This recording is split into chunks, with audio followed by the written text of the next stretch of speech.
We do start with that train derailment on Sunday, dumping corn along Canal Drive in Kennewick. Yeah, KFKV's Rylee Fitzgerald says if the materials had been hazardous, the response would have been very different. A fire official called this train derailment a boon for the pigeons of Kennewick.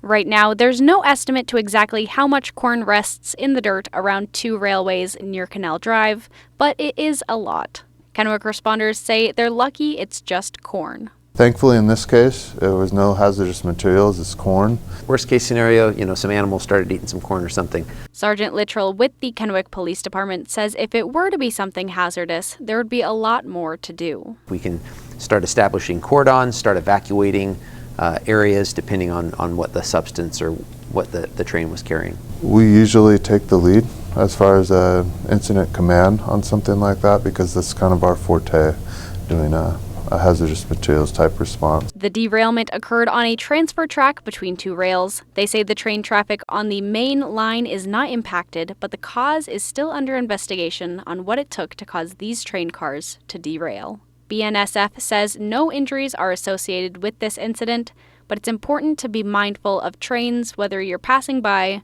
crossing over tracks, or you see a train with half a dozen cars knocked over, corn spilling from each one of them. Anytime we have some of these issues around train tracks, it's just a chance for us to remember how important it is for us as a motoring community as we're traveling around to be aware of trains. While it wasn't hazardous and no one got hurt, there's always a potential. We have quite a few trains that travel through Kennewick, and they carry all kinds of different things. If you come across something like a train off its tracks, Battalion Chief Harkins says to keep space for crews to work. In Kennewick, Rylee Fitzgerald, KFKV Local News.